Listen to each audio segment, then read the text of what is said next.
In the gray early morning light of November 10th, I head to a long, narrow food plot in the middle of the timber. It is a spot where I have the highest hope of finally seeing Skinny.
See, that was worth the wait. Yeah. Okay, there's the one he's after.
There's more does than this. There's a whole dang covey of them.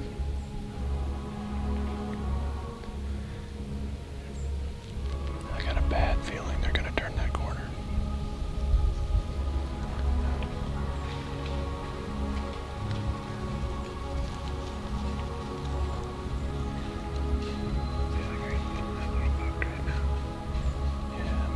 My ideal shot, but I can take that. That's right at 32, 33. What's that? It's gotta be him coming out. Yep.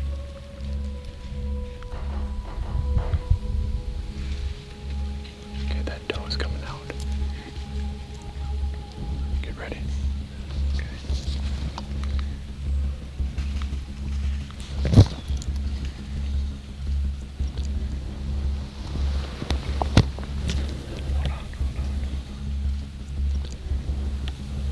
Yeah. Oh, dang it.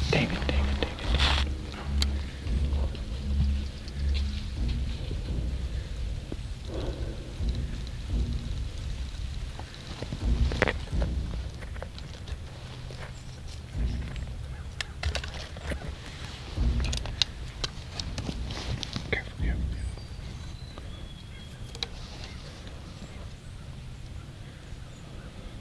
How far? 45. Yeah, 45. Is he gonna drop this time? I'm gonna try it. Okay.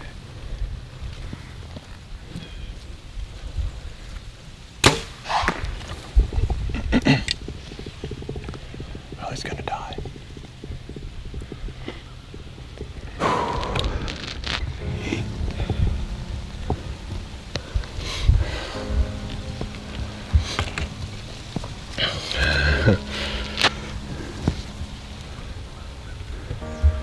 Wow, that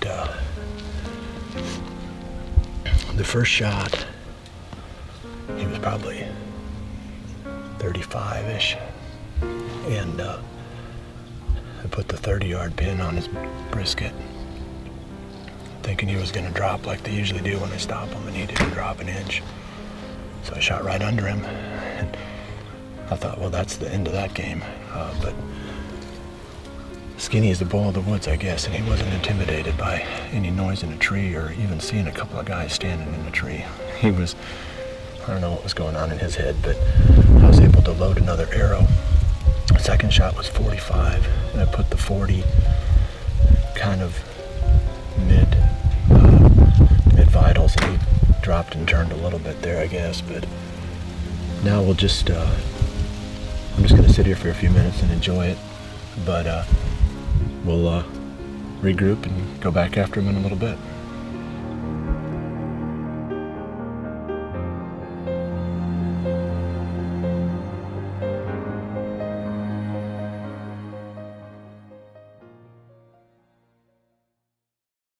I'm a big fan of the super bright pins on these fuse sights.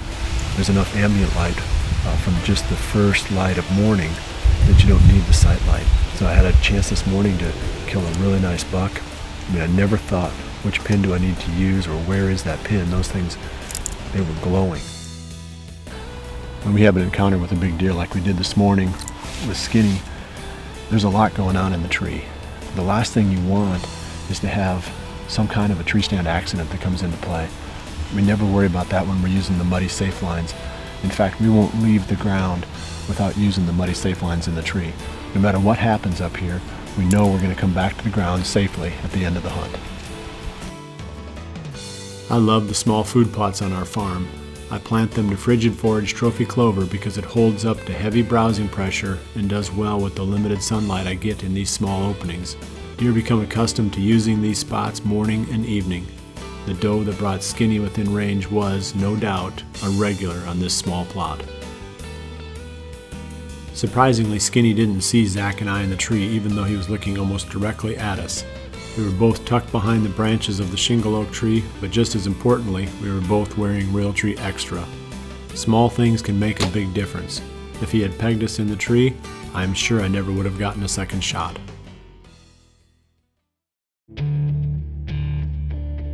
As I stare at the spot where Skinny was standing, I replay the shot over and over in my mind. At the same time, 30 miles to the west, Caleb and Taylor Byers are back after the giant buck they call Lockdown. Well, it's November 10th this morning, and we are back in the stand that I shot my bullbuck out of last year, and the same stand that we had an encounter with Lockdown over the weekend. It's Thursday today, and we go back to work on Sunday for 3 days, and then we have another 4 days off, so hopefully we have some good movement today.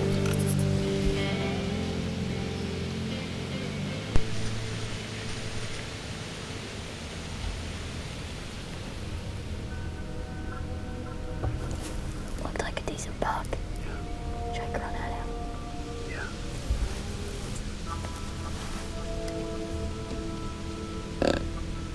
Louder.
As the Byers desperately try to call lockdown within bow range, I climb out of my stand and head back to the office with a knot in my stomach.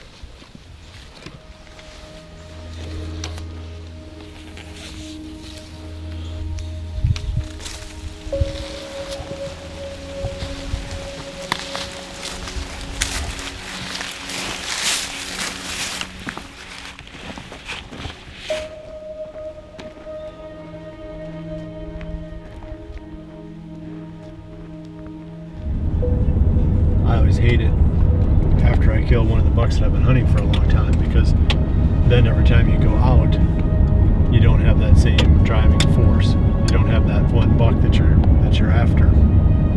But I guess that's the reality of picking one deer to hunt is if you finally do kill it, then the woods always seems a little bit emptier than when the deer was still alive.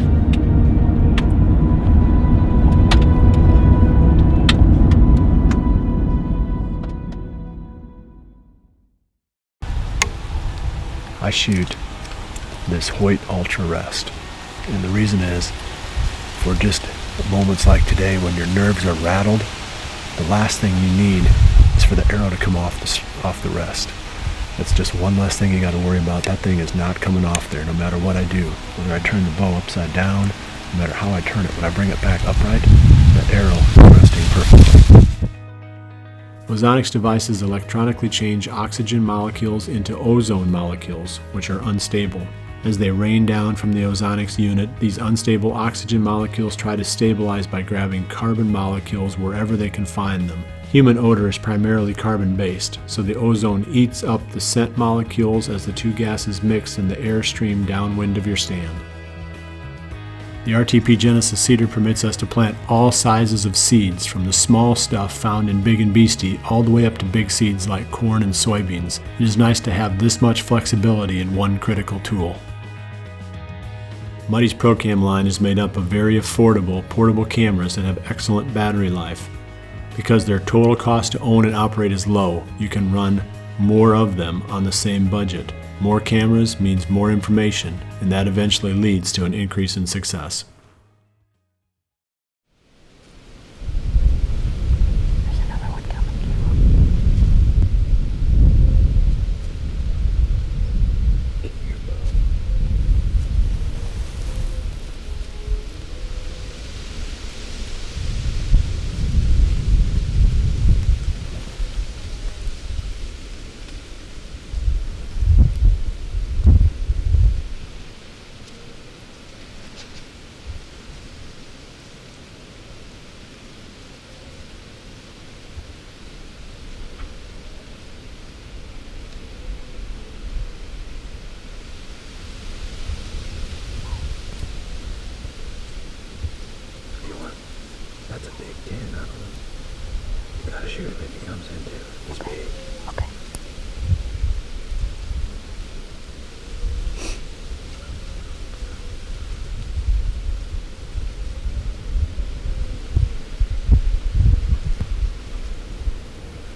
of nowhere, we look up and there's a doe at like 25 yards heading our way, and that big 10 is right behind her. She got pretty close, spooked, ran out, but stayed right here, and he followed right behind her and gave me just a perfect broadside 15-yard shot, and I'm pretty sure he's down just by that crossing, but wait, right here. It's a big buck. Oh, it's a little 8. It's that 8 we saw on the other stand.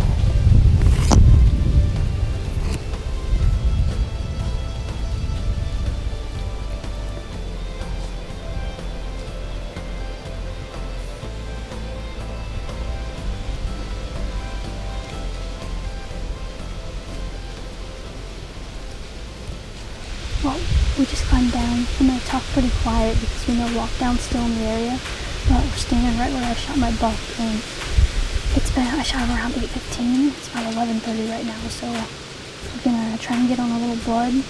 Hopefully he's not very far, and then once we find him, take care of him, we're going to go ahead and try and locate another tree up the ridge or down by the crossing to move our stand to, so Caleb can possibly get a shot at lockdown tonight.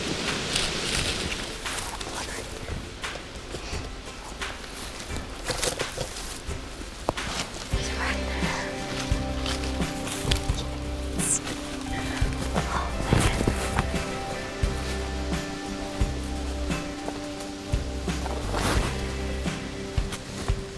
Holy cow.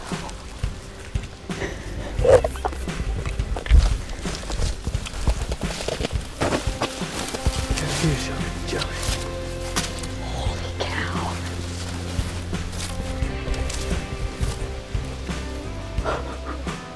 He's even bigger than I thought he was. Holy cow. Well, here's a little better look at him. We came into this hunt this morning knowing another buck walkdown was in the area, and we actually encountered him earlier this morning, and we tried to rattle at him, and then this buck came running over the hill to see what it was. And he left, came back a couple different times, and then a doe brought him right in, gave me a perfect broadside 15-yard shot. I might have hit him just a touch high, but other than that, he didn't go 100 yards from the stand maybe. It's been just an insane season for me. I took a great management buck that'll help our farm just tremendously, and then harvesting my biggest bow buck. I'm so thankful, and it's been a hunt to remember and a season to remember.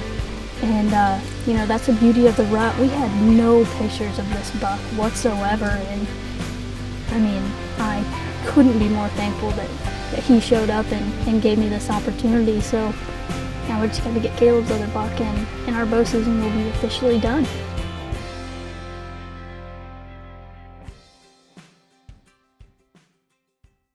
Taylor got a complete pass-through on this buck even though she shoots light poundage. When penetration is critical, there is no better arrow than the one she was using, the Easton FMJ. It packed a punch as it drove through both sides of the deer, making for a quick, humane kill. Taylor uses the Cabela's Stalker hunting pack. It's perfect for tree stand hunting because it takes up very little room in the tree, but is spacious enough to carry a lot of gear. I've never liked the idea of dumping minerals on the ground, forcing the deer to eat dirt. Not only is the resulting hole unsightly, it just never made sense. When I switched to trophy rock, I was able to keep my mineral sights off the ground, in my case on stumps. My hunting arrows tipped with rocket steel heads are just as accurate as arrows tipped with field points. Every year I check just to be sure, but every year the impact point out to 50 yards is identical. The accuracy of these broadheads gives me a lot of confidence. We love redneck blinds because they permit easy shots in every direction. The vertical corner windows make it possible to take shots of any distance without having to raise up or drop down. Also, the increased visibility of all these windows makes the overall experience more enjoyable. The 10th is another legendary day. The Byers experienced some of the best hunting of their lives and tagged yet another big Iowa buck. And in Wisconsin, Rick Vergine and his son Casey have another action-packed hunt in their waterhole blind.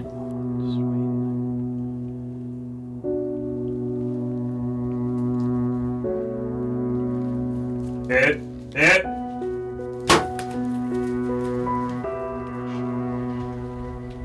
Oh, man.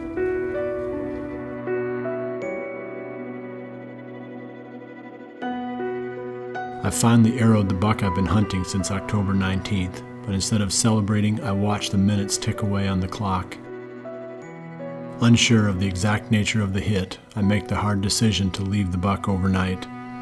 As evening settles, I walk out on the back deck to listen for coyotes yipping their excitement over finding a 250-pound meal. Hearing nothing, I head back inside, but sleep comes slow this night. After getting this close to something I wanted badly enough to spend 4 weeks pursuing it, my mind gnaws at the decision. Was this the right choice? Tomorrow will define my season. The payoff for months of preparation comes down to a split-second decision. We strive to perfect those moments, but at the very least we must make the most of them, because adrenaline-fueled choices are the true reality when we are chasing November.